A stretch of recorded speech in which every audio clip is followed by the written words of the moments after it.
They'd take off into the night, hidden by darkness, to turn cities into a fiery hell.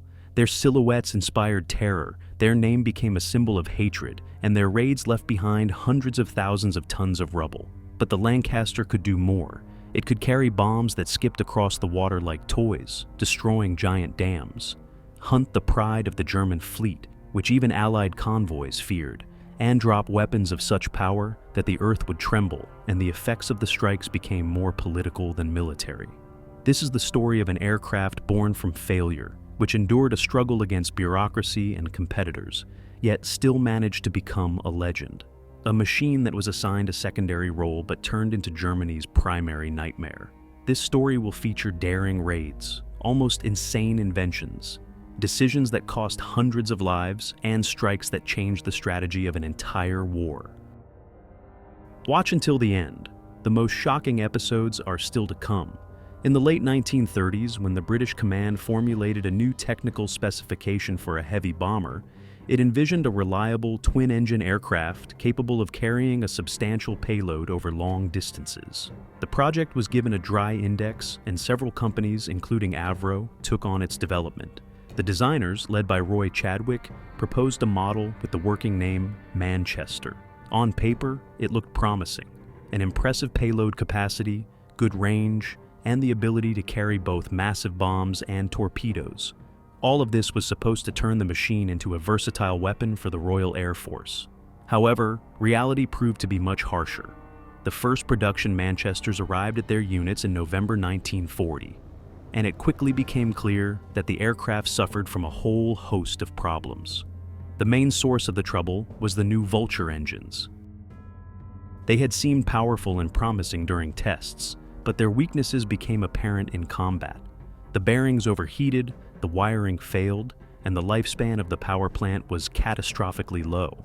Added to this were problems with aerodynamics and a very low service ceiling. As a result, the aircraft was vulnerable to both anti-aircraft artillery and fighters. The first combat sorties only confirmed the worst fears.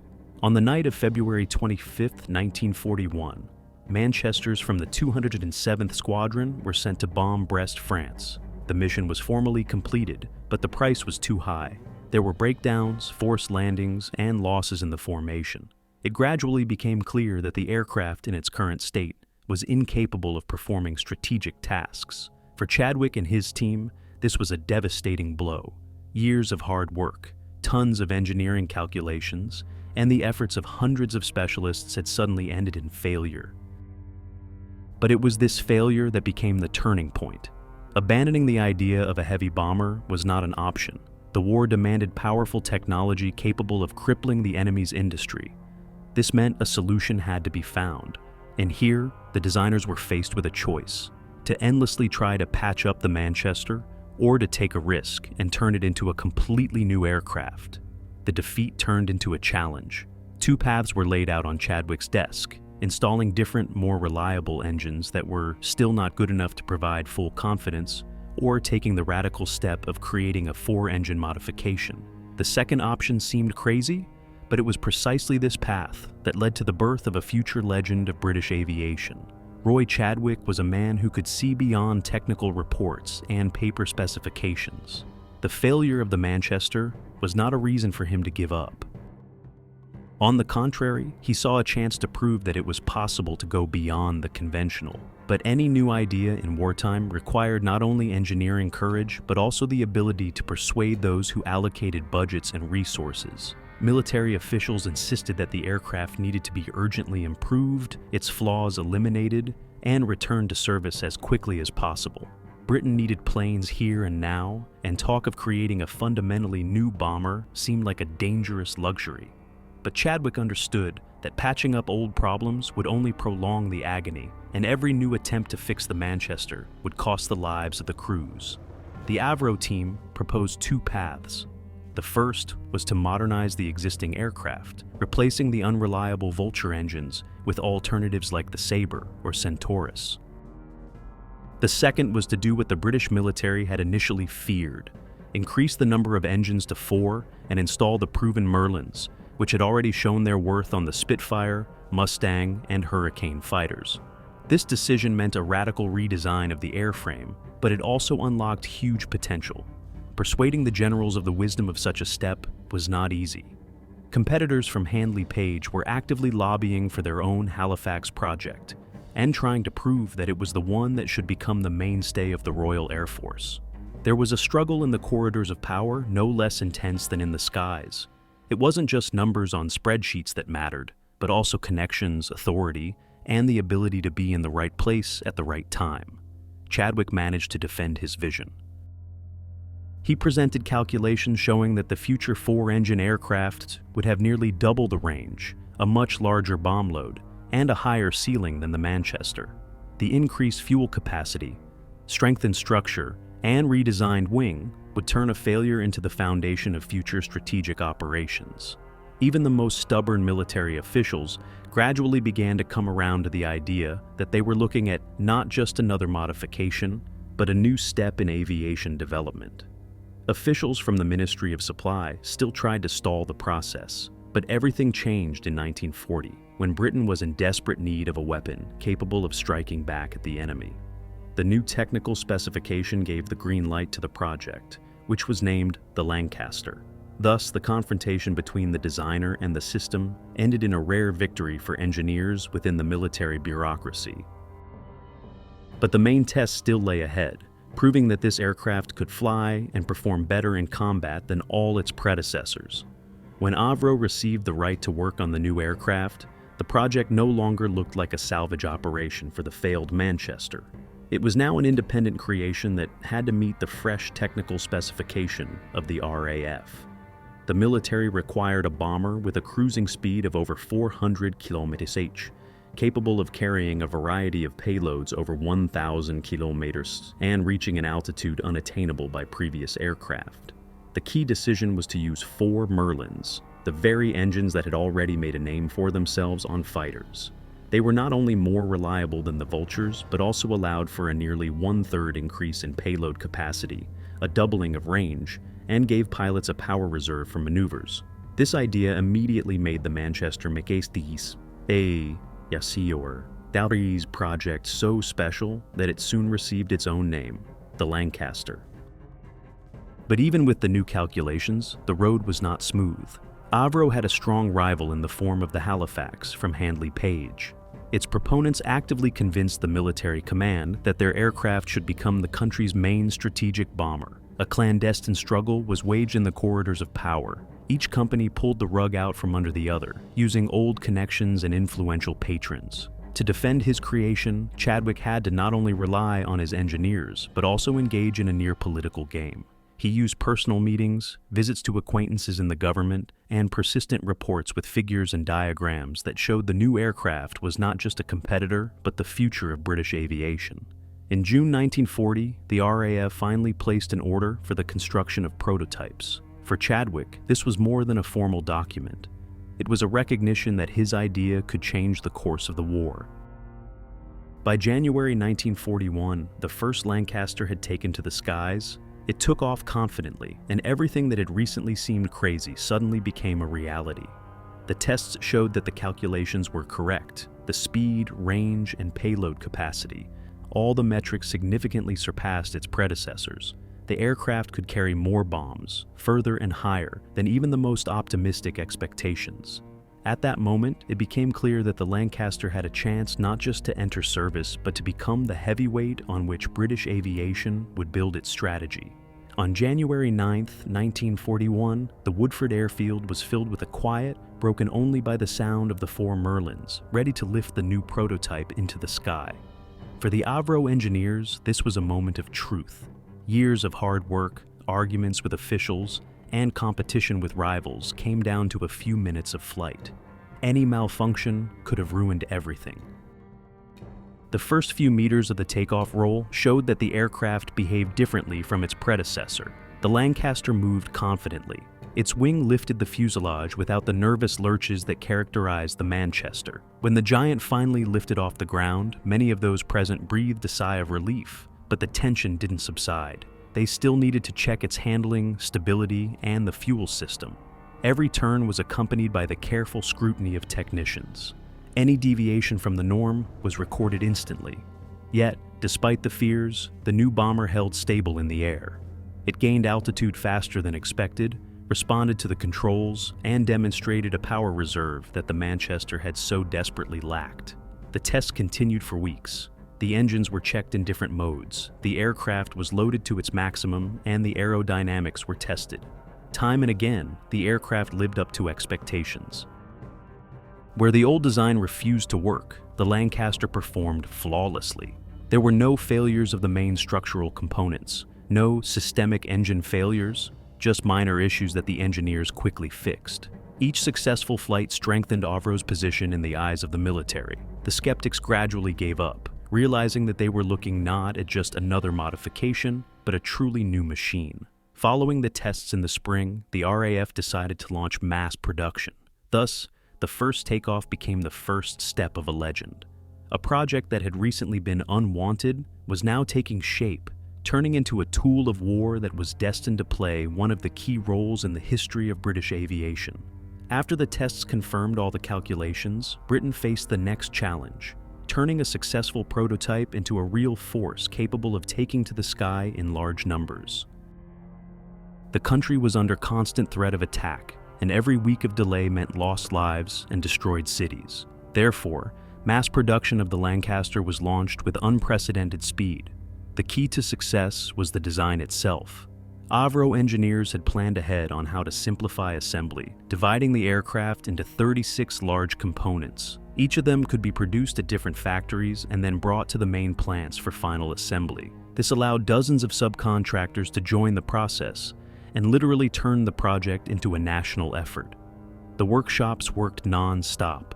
At the main company plant in Chatterton, people worked 3 shifts, assembling fuselages, installing engines, and checking systems. Other manufacturers also joined the process. Vickers Armstrongs in Chester, Armstrong Whitworth in Coventry, Metropolitan Vickers in Manchester, and the Austin Motor Company in Birmingham. Even overseas in Canada, the Victory Aircraft plant in Ontario began producing aircraft for RAF needs. This division of labor yielded a stunning result. By 1943, British industry was churning out over 90 Lancasters a month. Only light fighters were built faster. But for a heavy bomber, this was an incredible achievement. The aircraft arrived at squadrons by the hundreds, turning the Lancaster from an experimental novelty into the backbone of the country's entire strategic air force. In total, over 7,000 aircraft were produced during and immediately after the war. Surprisingly, the design remained almost unchanged throughout its lifespan. The engineers made it so successful that modifications were limited to minor improvements. This is rare for military equipment. New versions usually follow one another. But the Lancaster was so well balanced that it didn't require constant redesign. In the factories, it became a symbol of unity. Workers, engineers, and women who took over production from men who had gone to the front all understood that every machine assembled was a blow against the enemy. The thought that this steel bird could change the outcome of the war was present in every workshop. When the first production Lancasters arrived at combat units, they were immediately put to the test in a real mission. The real exam came on March 3, 1941, when 4 aircraft were sent to the Frisian Islands. Their goal was not to destroy factories or cities, but to lay naval mines. The operation was risky and low profile, but strategically important. The planes reached their destination, worked together smoothly, and returned without serious damage. This raid showed that the new aircraft was ready for a team mission. A week later, on March 10th, the first raid on Germany took place. 2 Lancasters took off at night and flew behind enemy lines. What the target was, history doesn't say. Documents contain only a dry record of a completed mission, but the very fact of such a sortie was of great significance. For the first time, the new aircraft had struck enemy territory. The following weeks became a series of tests. Pilots practiced routes, target approaches, and bomb runs. During the operational trials, they completed 50 sorties. The losses were minimal, but 1 aircraft was lost. During a forced landing, the wingtips were destroyed, and the plane could no longer fly. Every flight brought new data. Engineers quickly identified the design's weak points. Pilots shared their feedback, Gunners talked about discomfort in the turrets. All of this turned into a list of changes that, step by step, perfected the aircraft. Combat trials went hand in hand with the real war. For the crews, it wasn't just a proving ground, but a true test of their courage. They knew that even a new aircraft wouldn't make them immortal, and any mistake or enemy attack could be too costly. But it was this stage that marked the moment when the Lancaster transformed from a prototype into a combat unit, ready to bear the weight of strategic operations. The first combat sorties showed that the Lancaster was strong, but not flawless. Real-world conditions revealed details that looked perfect on blueprints, but became weaknesses in the sky. That's why the military and engineers quickly began making changes, turning the promising aircraft into a full-fledged tool of strategic warfare. One of the first decisions was to change the shape of the wingtips. The design inherited from the Manchester caused overloads and affected handling. After the modifications, the wing became more stable, and the aircraft held its course more easily. Almost simultaneously, the lower turret was abandoned. Its use in combat was minimal, but its weight and aerodynamic drag were a hindrance. The gun mounts in general required attention. On the first flights, there were tragically comical situations when enthusiastic gunners accidentally hit their own aircraft. To prevent this, a restrictive ring was installed on the upper turret, limiting the firing arcs and saving the aircraft from friendly fire. Equally important was the increase in fuel tank capacity. The Lancaster could now carry almost 10,000 liters, which significantly extended its range. For strategic raids, this was a crucial factor. British aviation now had the ability to reach targets deeper inside enemy territory. Significant changes were also made to the bomb bay. The new shape of the doors allowed for much heavier ordnance, up to 5.5 tons, to be loaded inside. This paved the way for the use of particularly large bombs, which would later become the Lancaster's calling card. Special attention was paid to crew protection. Armor was now used not only locally, but also as part of the structure. Bulkheads and structural elements were reinforced up to 8mm scan, and armored plates were installed in the cockpits. The gun turrets were also armored at the factories, which significantly increased the chances of survival. These steps turned the aircraft into what it was meant to be from the very beginning, a reliable platform capable of performing missions not through desperate luck, but through a well-thought-out design and engineering logic. Each new detail made the Lancaster more and more perfect, and by the middle of the war, it was no longer seen as a risky novelty, but as the mainstay of all British bomber aviation. In the spring of 1942, the British command decided to test the Lancasters where all previous heavy bombers had failed, in daylight raids on strategic targets. The logic seemed simple. At night, bombing accuracy left much to be desired. Reconnaissance showed that only half of the bombs fell near the target area, and many crews got lost in the darkness. Therefore, a strike in daylight could be a chance to inflict truly accurate damage. The choice fell on Augsburg, Germany, home to the MAN factories that produced diesel engines for submarines. On April 17, 1942, 12 Lancasters took off on a very difficult raid that would go down in history. On their approach, they were met with anti-aircraft artillery and then Luftwaffe fighters. Only 8 aircraft made it to the target, but they did manage to bomb the factory. On the way back, the Germans continued their hunt. Only 5 planes returned home, all with damage. For the crews, it was a shock. The accurate strike was a success, but the price was enormous. The 60% loss rate in a single operation cast doubt on the entire concept of daylight raids. Despite this, the command did not immediately give up on the idea. 6 months later, another similar mission took place. The target was factories in France. This time, 93 Lancasters were sent. The losses were significantly smaller, with only 1 aircraft lost. The strike on the target, however, was devastating. Nevertheless, the general conclusion was obvious. Without fighter cover, daylight raids on Germany turned into suicide. The British understood this more clearly with each flight. By August of the same year, the Americans with their B-17s, which were much more heavily armed and capable of maintaining formation during the day, entered the fray. It was then that the shift system was born, Americans bombed by day and the British by night. For the Lancaster, this decision was a salvation. The aircraft, designed for long-range raids, performed best in nocturnal attacks, but But the memory of the Augsburg sorties remained forever a symbol of the limit of risk that the British command was willing to take to test the capabilities of its new heavy bomber. When it became clear that daylight raids were leading to catastrophic losses, the British finally made the night sky their own. A clear system was established in tandem with the Americans. During the day, flying fortresses, B-17s, struck factories and military infrastructure. At night, the Lancasters took over. This division of labor seemed logical and allowed both sides to leverage their strengths. To prevent the aircraft from getting lost and to make them less visible in the darkness, they were given a special paint scheme. The top of the fuselage was painted in a green camouflage, and the bottom was made completely black. From the ground, such a silhouette dissolved into the night sky, and from a high altitude, the bomber remained a difficult target even for searchlights and anti-aircraft gunners.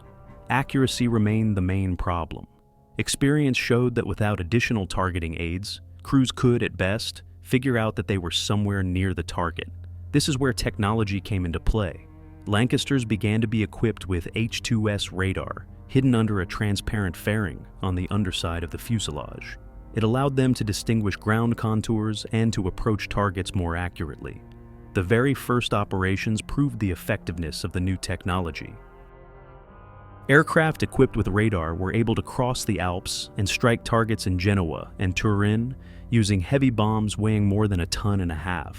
Now the strikes were not a chaotic scattering, but were aimed at specific targets. Crews became more confident in their ability to operate in nighttime conditions.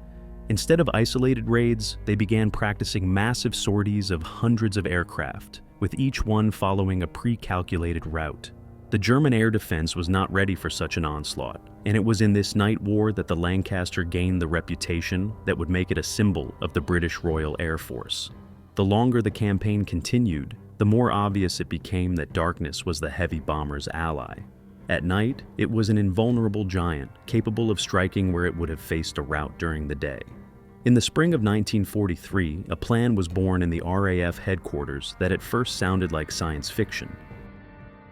Engineer Barnes Wallis proposed an unusual weapon, a cylindrical bomb that would spin before being dropped and literally skip across the surface of the water. The idea was that the projectile would bounce off the surface several times, like a stone thrown by a child on a river, reach the dam, and, upon hitting it, sink to the required depth. There, a hydrostatic detonator would activate, turning the device into a deadly underwater charge. The targets were dams in the Ruhr region, which supplied energy and water to Germany's industrial heartland. If even some of them could be destroyed, the enemy's arms production would be paralyzed. But to carry out the task, not only new bombs but also perfectly prepared crews were needed. A special 617th Squadron, nicknamed the Dam Busters, was assembled for this purpose. The training was grueling. Pilots were taught to fly at a minimal altitude, almost touching the water, to drop the bomb at the right angle.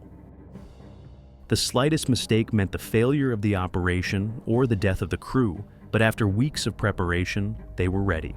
On the night of May 16 to 17, 1943, 19 Lancasters took off. Their task was to hit several dams at once: Möhne, Eder, Zorpe, and Ennepe.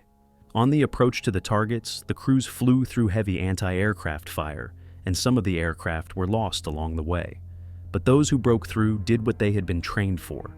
The bombs bounced off the surface and reached the dam walls. The explosions were so powerful that the Möhne and Eder dams collapsed, causing a giant wave that swept away factories, bridges, and villages downstream.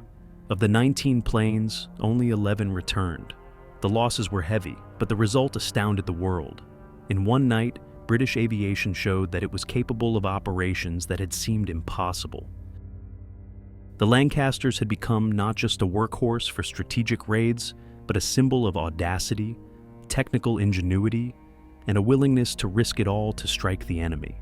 Thus, Operation Chastise went down in history as an example of how a seemingly crazy idea could change perceptions about the capabilities of a heavy bomber. Among all the targets set for the British bombers, one of the most persistent was the Tirpitz, the pride of the Kriegsmarine and the sister of the legendary Bismarck.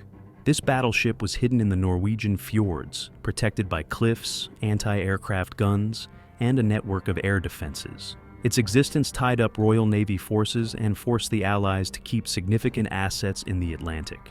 As long as the Tirpitz was active, the threat to Arctic convoys remained constant. The first attempts to hit it began back in April 1942.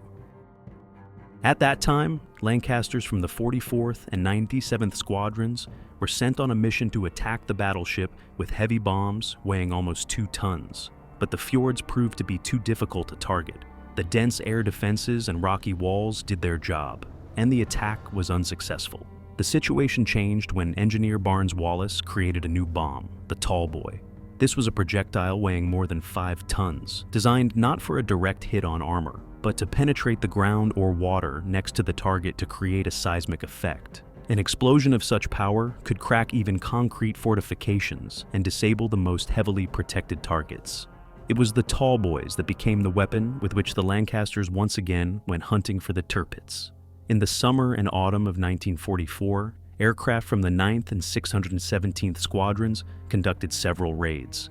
The first strikes damaged the ship, forcing the Germans to move it and carry out repairs. But a final result was not yet achieved. The decisive moment came on November 12, 1944. 29 Lancasters took off, carrying 28 Tall Boys. As they approached the target, they broke through the clouds in anti-aircraft fire, then released their payload. 2 bombs hit exactly where they were supposed to. The explosion was so powerful that the battleship capsized and sank, turning into a pile of metal at the bottom of the fjord. For the British, this was more than just a military victory. The sinking of the Tirpitz removed the threat to northern convoys, strengthened the fleet's position, and became a symbol of how perseverance and new technologies could deal with even the most well-protected target. The Lancasters and their crews proved that strategic aviation could solve problems that had only recently seemed to be the exclusive domain of the Navy. By early 1944, British aviation already had a weapon capable of striking the most heavily fortified targets.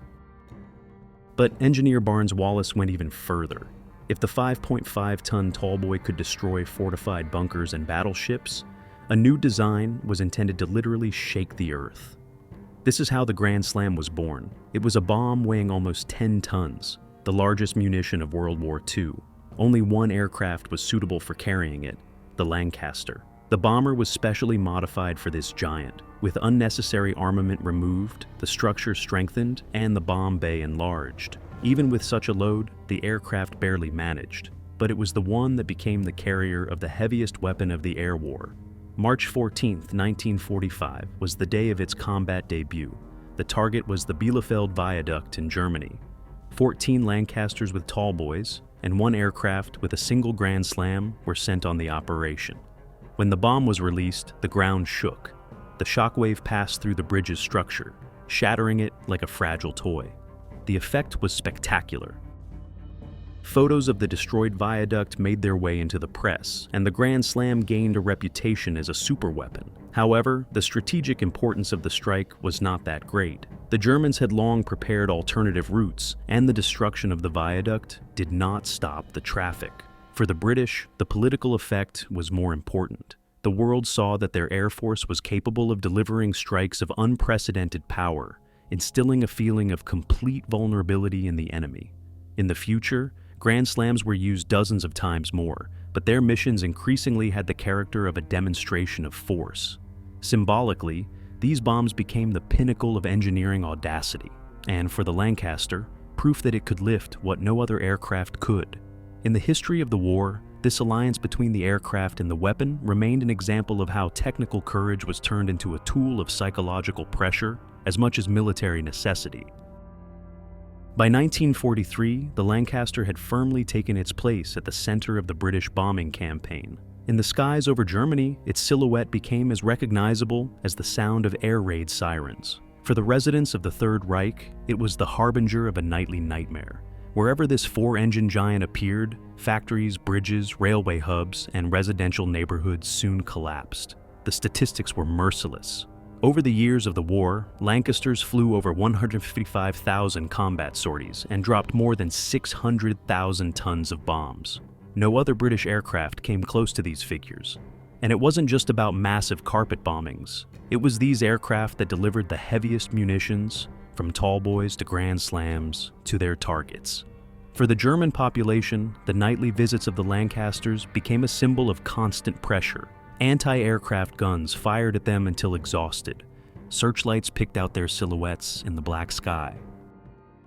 Fighters tried to break through the dense formations, but the waves of bombers returned again and again.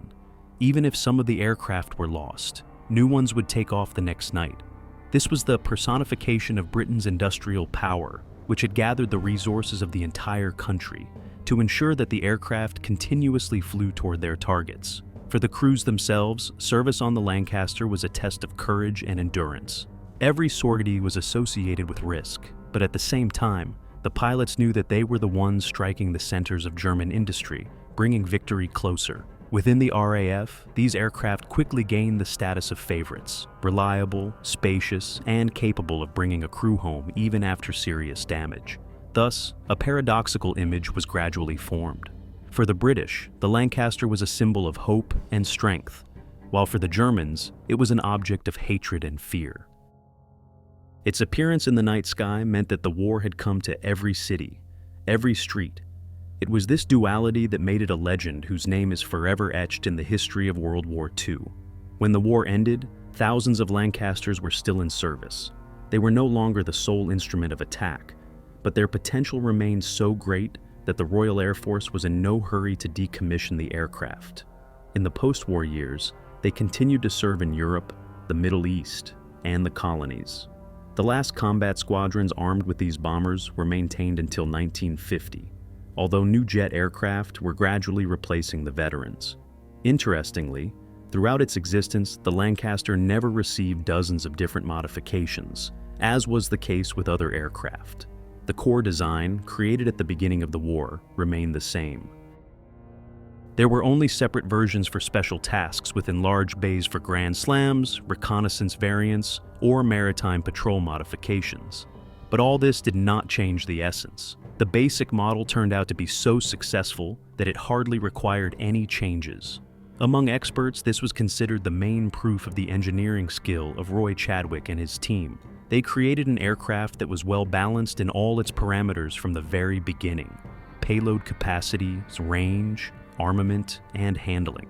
Unlike its competitors, it did not have to be constantly redesigned. It was already what it was supposed to be. Today, aviation historians call the Lancaster the best RAF bomber of World War II. Its reputation is based not only on the number of sorties or the tons of bombs dropped, but also on the image of a machine that became a symbol of British resilience. For some, it was an instrument of destruction. For others, a tool of victory. But no one doubts that it played one of the main roles in the air war. Its legacy is still felt today. The surviving examples, exhibited in museums and sometimes taken to the skies for demonstration flights, remind us that the heavy four-engine giant was not just a machine. It became the embodiment of the idea that even after a failure, something great can be created that will go down in history forever.